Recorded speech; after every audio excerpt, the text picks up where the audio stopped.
प्यारे बच्चों, आज हम वर्ग दशम के लिए जो 9वां पाठ है, 9वां पाठ उसको पढ़ने जा रहे हैं। और उस पाठ का नाम है सूक्तयः। पाठ का नाम क्या है? सूक्तयः। और इस पाठ में तिरुकुरल, तिरुकुरल एक ये ग्रंथ है तमिल भाषा की। तमिल भाषा का एक ग्रंथ है। जैसे हम लोग अपने लिए रामायण बहुत पवित्र ग्रंथ मानते हैं, तो उसी तरह से अगर तमिल भाषा में कोई ग्रंथ है तो उसको मानते हैं, या एक उनका वेद ही है। तिरुकुरल को जो तमिल लोग हैं वो अपना वेद समझते हैं। तो देखिए ये इसमें क्या कहा गया है। लेकिन उसके पहले हम लोग सूक्तयः, जो यहाँ लिखा गया है सूक्तयः, इसका अर्थ समझे। ये सूक्ति का बहुवचन है। सूक्ति मतलब अच्छी उक्ति, तो अच्छी उक्ति का बहुवचन है सूक्ति, सूक्ति, सूक्तयः। तो सूक्तयः का मतलब है कि बहुत सारी सूक्तियां, बहुत सारे अच्छे वचन। तो अब यहाँ देखिए क्या है, एक एक पंक्ति को हम लोग पढ़ते हैं। अयम पाठ मूलतः तमिल भाषाया तिरुकुरल नामक ग्रंथात गृहीता अस्ति। यह पाठ मूलतः, मूल रूप में तमिल भाषा के तिरुकुरल नामक ग्रंथ से गृहीत है, अर्थात लिया गया है। यह पाठ किस भाषा के ग्रंथ से लिया गया है? तमिल भाषा के ग्रंथ से। और पुस्तक का नाम है तिरुकुरल। अब आगे देखें। अयम ग्रंथ तमिल भाषाया वेद इति कथ्यते। और यह ग्रंथ तमिल भाषा का वेद कहा जाता है। अस्य प्रणेता तिरुवल्लुवर वर्तते। इसके प्रणेता कौन है? तिरुवल्लुवर, अर्थात इसको लिखने वाले का नाम है तिरुवल्लुवर। प्रथम शताब्दी अस्य कालः स्वीकृतः अस्ति। पहली शताब्दी, इसका काल क्या निश्चित है? पहली शताब्दी, अर्थात जो पहली जैसे अभी जो चल रहा है वो 21वीं शताब्दी है, तो ये प्रथम शताब्दी का ही ग्रंथ है।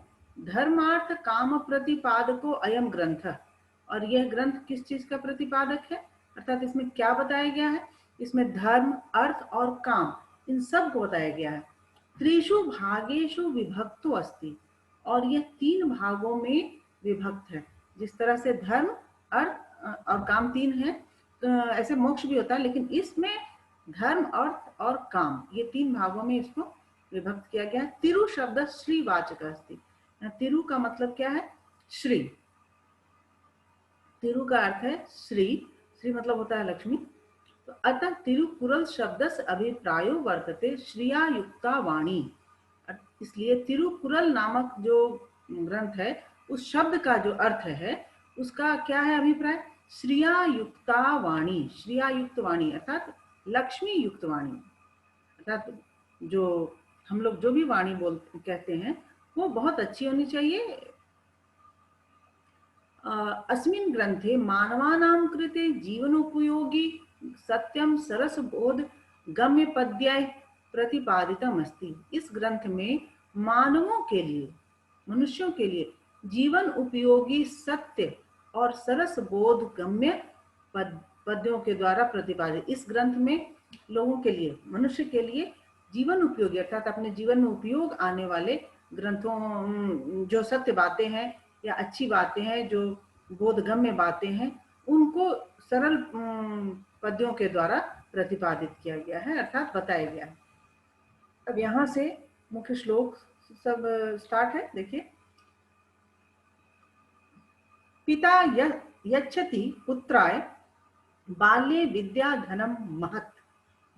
पिता यच्छति पुत्राय बाल्ये विद्या धनम महत्। पिता अस्य किम तपः तेपे इति उक्ति तत्कृतज्ञता। देखिए बहुत ही अच्छा। पिता यच्छति, पिता देते हैं। क्या देते हैं? किसको देते हैं? पुत्राय, पिता पुत्र को या अपने संतान को देते हैं। बाल्य, बाल्यकाल में। विद्याधन महत्, विद्याधन महत् मतलब बहुत विद्याधन देते हैं। और पिता अस्य किम तपः तेपे, पिता इसके लिए, पिता ने इसके लिए, अस्य पिता ने, इसके लिए पिता ने तपः मतलब कितनी तपस्या की, इतना मेहनत किया। यह इति उक्ति तत्कृतज्ञता, ये सिर्फ इतना कह देना भी कि पिता ने मेरे लिए बहुत किया है, यही उनके प्रति बहुत बड़ी कृतज्ञता है। अर्थात कितने लोग पिता या माता करते तो बहुत हैं, लेकिन नाम नहीं लेते हैं कि मेरे लिए पिता ने या माता ने क्या किया। लेकिन यहाँ पर जो कहा गया है कि अगर हम कह दें कि हाँ पिता ने हमारे लिए इतना कुछ किया, तो यही उनके प्रति सबसे बड़ी कृतज्ञता है। अब आगे देखते हैं। इसलिए पिता या माता सभी के जो उपकार है हम पर, वो तो चुकाना भी मुश्किल है और हमें उनका उपकार को मानना भी चाहिए। अवक्रता यथा चित्ते तथा वाची भवेत यदि तदेवाहु महात्मानः समत्वमिति तथ्यतः। थोड़ा ऐसे भी गा सकते हैं, वाचन करके भी, सस्वर वाचन। अवक्रता यथा चित्ते तथा वाची भवेत् यदि तदेवाहु महात्मानः समत्वमिति तथ्यतः। यहाँ कहा गया है अवक्रता। वक्र मतलब होता है टेढ़ा, अवक्र मतलब हो गया सीधा। तो सीधापन, अवक्रता। यथा चित्ते, अगर चित्त में अवक्रता है, सीधापन है, अर्थात सरल है, चित्त सरल है। तथा वाची भवेत यदि, और वैसे ही अगर वाणी हो जाए, जैसा चित्त है वैसे ही अगर वाणी हो जाए, वाणी होनी चाहिए, जैसा चित्त है वैसा ही चित्त के अनुसार ही वाणी होनी चाहिए, भवेत होनी चाहिए। तदेव आहु महात्मानः समत्वम् इति तथ्यतः। यही कहा महात्मा लोगों ने, जो महात्मा लोग हैं, महान लोग हैं, उन लोगों ने इसको ही क्या कहा है, समत्वम। समत्वम मतलब कि यही समता है। समता की स्थिति क्या है कि जो मन में है वही मुख पर है, ये नहीं कि मन में कुछ और मुख पर कुछ और। कुछ लोग मन से सीधे होते हैं लेकिन बोलना नहीं आता, कुछ उल्टा पल्टा भी बोल देते हैं, तो लोग समझते नहीं यार। कुछ लोग के मन में बहुत कड़वी बातें रहती है, मुंह से बहुत मधुर बोलते हैं। तो वैसा नहीं है, जो मन में जैसी अवक्रता अगर है, सीधापन है, वैसे ही चित्त में भी सीधापन होना चाहिए। महात्मा लोगों के अनुसार यही समत्व की स्थिति है। सच्ची समानता क्या है, यही है कि जैसे मन में अवक्रता है वैसे ही वाणी में होनी चाहिए। आगे देखिए।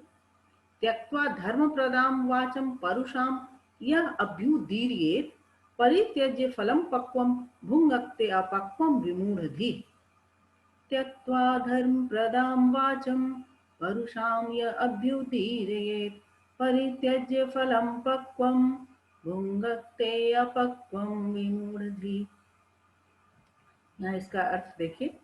त्यक्त्वा मतलब त्याग कर, त्यज धातु में त्वा प्रत्यय है, तो त्याग कर धर्म प्रदाम वाचम, धर्म प्रद जो वाणी है या धर्मप्रद बातें, उनको छोड़कर, उनको त्याग कर, अपरुषाम यह अभ्युदीर्यत, और जो कठोर वचन है उसको जो कहते हैं, धार्मिक बातों को छोड़कर, धर्मप्रद बातों को छोड़कर, जो परुष मतलब होता है कठोर, और व्यक्त करते हैं, जो ऐसा व्यक्त करें। परित्यज्य फलम पक्वम, वो क्या करते हैं कि छोड़कर, यहाँ परित्यज्य को अगर हम देखें तो परि उपसर्ग में त्यज धातु और ल्यप प्रत्यय लगा हुआ, इसका मतलब है छोड़कर। क्या छोड़कर? फलम पक्वम, पके हुए फल को छोड़कर वो भुंगक्ते अपक्वम, भुंगक्ते अपक्वम, और खाते हैं कैसा? बिना पके हुए फल को, और वे क्या होते हैं? विमूढ़धि, और वे मूर्ख बुद्धि वाले होते हैं। फिर से देखिए। त्यक्त्वा धर्म प्रदम, जिन्होंने जो छोड़ दिया या छोड़कर त्यक्त्वा छोड़कर, धर्म प्रदान वाचन, धर्मप्रद बातों को छोड़कर कठोर वचनों को जो व्यक्त करते हैं। परित्यज्य फलम पक्वम, वो छोड़कर किसको?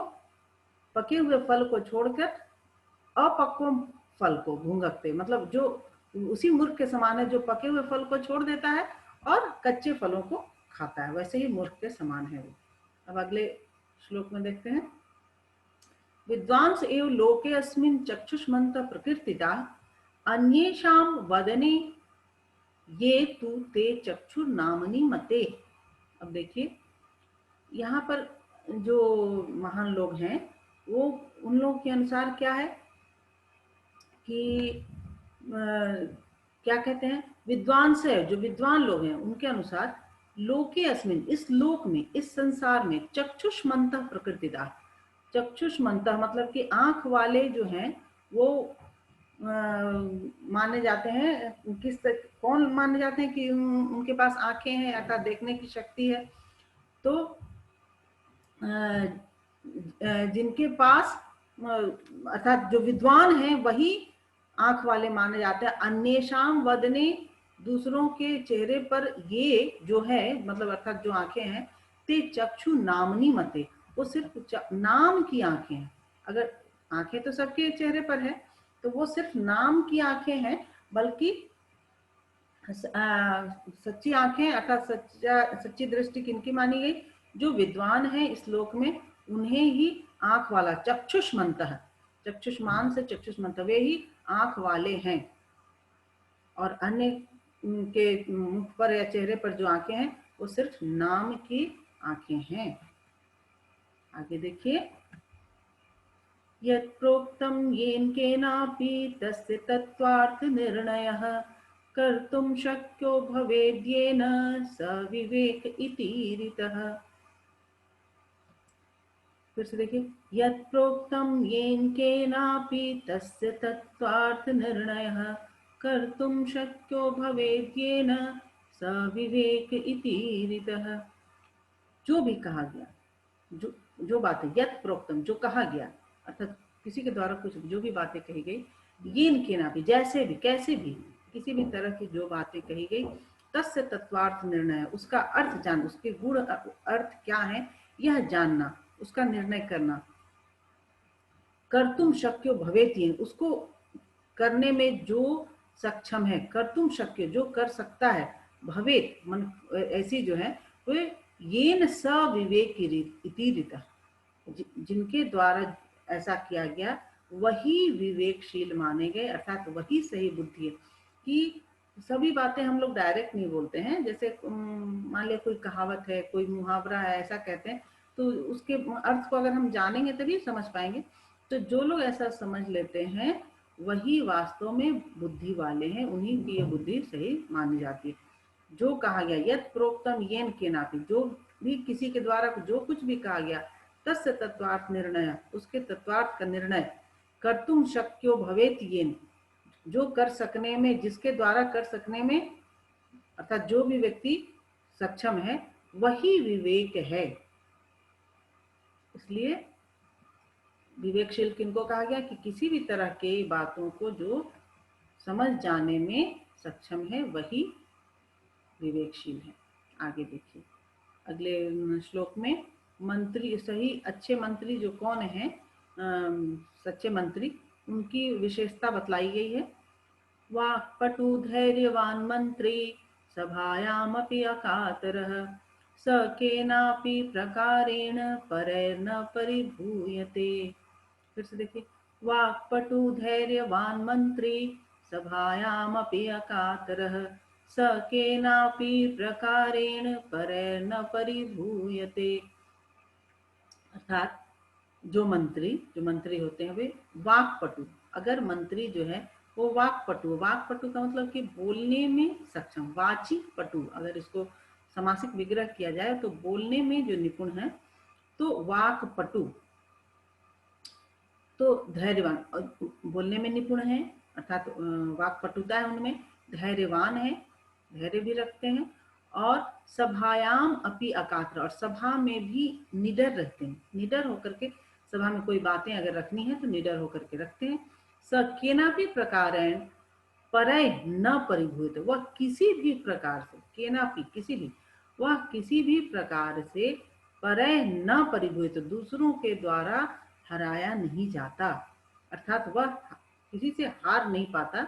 अगर वो बोलने में निपुण है, कोई भी मंत्री अगर बोलने में निपुण है, धैर्यवान है और सभा में निडर रहता है, तो इस तरह के जो व्यक्ति हैं या मंत्री है वह किसी के द्वारा भी हारता नहीं है, किसी भी प्रकार से नहीं हारता है।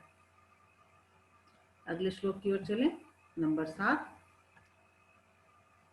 यह इच्छत्यात्मनः श्रेयः प्रभूतानि सुखानि च स कुर्यात् अहितम कर्म स परेभ्य कदापि च। इसको अगर और अच्छी तरह से थोड़ा वाचन में देखें तो देखिए, य इच्छति आत्मनः श्रेयः प्रभूतानि सुखानि च न कुर्यात् अहितं कर्म स परेभ्य कदापि च। यहाँ देखिए, यह इच्छति जो इच्छा रखता है, आत्मनः श्रेय अपनी श्रेष्ठता के लिए, माने अपना कल्याण, अपने कल्याण के लिए, जो इस चीज की इच्छा रखता है, किस चीज की, कि अपने अपना कल्याण चाहता है, प्रभुतानि सुखानि च, और बहुत सारे सुख चाहता है। जो व्यक्ति अपना कल्याण चाहता है और बहुत सारे सुख चाहता है, न कुर्यात अहितम, तो उसे अहित नहीं करना चाहिए, कर्म स परेभ्य, अहित कर्म, किसी के लिए भी बुरा कर्म नहीं करना चाहिए, दूसरों के लिए, कदापि च, कभी भी। अगर कोई व्यक्ति अपना कल्याण चाहता है और बहुत सारे प्रभुतानि सुखानि, मतलब बहुत सारे सुख चाहता है, तो उसे क्या करना चाहिए, उसे भी न कुर्यात अहितम, उसे भी अहित नहीं करना चाहिए, अपने कर्मों से किसी का अहित नहीं करना चाहिए। परेभ्य मतलब किसी दूसरे का हित, कदापि च, और कभी भी नहीं करना चाहिए। फिर से देखिए, जो व्यक्ति अपना कल्याण और बहुत सारे सुख चाहता है, उसे दूसरों को भी किसी भी प्रकार से कभी भी अहित कर्म नहीं करना चाहिए, दूसरों के लिए अहित कार्य नहीं करना चाहिए। आगे देखिए, आचार्य प्रथमो धर्म इत्येतत् विदुषां वचः तस्मात् रक्षेत् सदाचारं प्राणेभ्यो अपि विशेषतः। यहाँ पर आचार्य प्रथम धर्म, सबसे पहला धर्म क्या कहा गया है, आचार अर्थात सदाचार। हमें अपना आचरण अच्छा रखना चाहिए, सदाचारी होना चाहिए, कुछ भी गलत नहीं करना चाहिए। सदाचारी में बहुत सारे बातें आती हैं, जैसे बड़ों के प्रति हमारा आदर का भाव होना चाहिए, अपने कार्य के प्रति निष्ठा होनी चाहिए, और छोटों के प्रति प्रेम होना चाहिए, देश के प्रति लगाव होना चाहिए। इस तरह से बहुत सारे कार्य हैं। तो आचार प्रथमो धर्म, आचार सदाचार सबसे पहला धर्म है। इति एतत् विदुषाम वचः, ऐसा विद्वानों का कहना है, विद्वानों का ऐसा कहना है कि यह सदाचार ही सबसे बड़ा धर्म है। तस्मात् रक्षेत सदाचारम, इसलिए सदाचार की रक्षा करनी चाहिए। इसलिए क्या करना चाहिए, तस्मात् रक्षेत सदाचारम, इसलिए सदाचार की रक्षा करनी चाहिए। प्राणेभ्यो अपि विशेषतः, प्राणों से भी विशेष करके, मतलब प्राणों से भी बढ़कर सदाचार की रक्षा करनी चाहिए। ये नहीं कि हमें कुछ चीज की आवश्यकता है, ऐसा तो मेरे पास नहीं है तो हम किसी का चुरा लें, ऐसा नहीं। हमें वहां पर सदाचार को ध्यान में रखना है कि कुछ भी हो जाए हम अपने सदाचार को नहीं छोड़ेंगे, जो आचरण हमारा सही होना चाहिए बस होना चाहिए। तो आचार अर्थात सदाचार प्रथम धर्म, सबसे पहला धर्म है। इति एतत् विदुषाम वच, इति जोड़ एतत्, समझ सकते होगा, इति जोड़ एतत्, यह विदुषाम वच, विद्वानों का वचन है। तस्मात् रक्षेत सदाचारम, इसलिए सदाचार की रक्षा करनी चाहिए। प्राणेभ्यो अपि विशेषतः, प्राणों से भी बढ़कर। अभी हम लोग फिर से एक बार पहले श्लोक से देखें, अगर कुछ यहाँ रह गया है संधि विच्छेद तो उसको देखते चलें। तपस्तेपे, तपह जोड़ तेपे, पिता से, पिता जोड़ अस्य, इत्युक्ति, इति जोड़ उक्ति। आगे देखिए, और समत्वम इति, समत्वम जोड़ इति, समत्वम जोड़ इति। यहाँ देखिए, तदेव जोड़ आहु, तदेव जोड़ आहु। और आगे देखिए, यह योभ्युदीरियत है, यह जोड़ अभ्यु, यह जोड़ अभी जोड़ उदीरियत, ऐसे लिख सकते हैं। यह जोड़ अभी जोड़ उदीरियत, भुंगक्ते जोड़ अपक्वम, भुंगक्ते जोड़ अपक्वम। और देखिए यहाँ एक संधि है, यहाँ भी विद्वांस एव, ये इतना को अगर हम देखें तो विद्वांस जोड़ एव, बस ऐसे ही लिख देंगे, लेकिन यहाँ संधि है। लोकेस्मिन, लोके जोड़ अस्मिन, चक्षु नामनी, चक्षु जोड़ नामनी, चक्षु विसर्ग लगेगा, चक्षु जोड़ नामनी। प्रोक्तम, प्र जोड़ उक्तम, केनापि, केन जोड़ अपि, तत्वार्थ, तत्व जोड़ अर्थ, भवेद्येन, भवेत जोड़ येन, भवेत तो होगा भवेत जोड़ येन, इतिरित, इति जोड़ इरित, इति जोड़ इरित,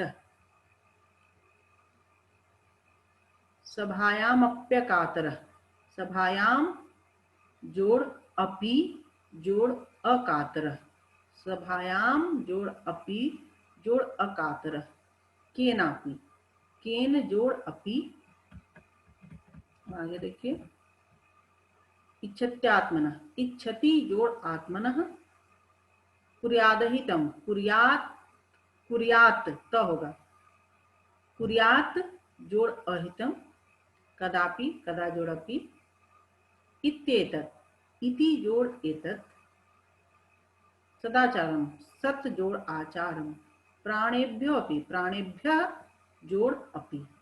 तो इस तरह से ये संधि विच्छेद भी हैं, तो इनके आप संधि विच्छेद वगैरह कॉपी में नोट करें और जो अर्थ है उसको भी सुन सुन करके लिखें। 2-3 बार देखेंगे वीडियो, पूरी तरह समझ में आएगा। यहाँ कुछ ये शब्दार्थ भी दिए गए हैं, आप इनको भी देख सकते हैं, शब्दार्थ को भी देखिए। तो इस तरह से आज का वीडियो यहाँ समाप्त करते हैं। आप लोग सब अच्छी तरह से इसको याद करें, पढ़ें। तो ये चैप्टर 9 जो था क्लास 10 का वो आज समाप्त हुआ। धन्यवाद।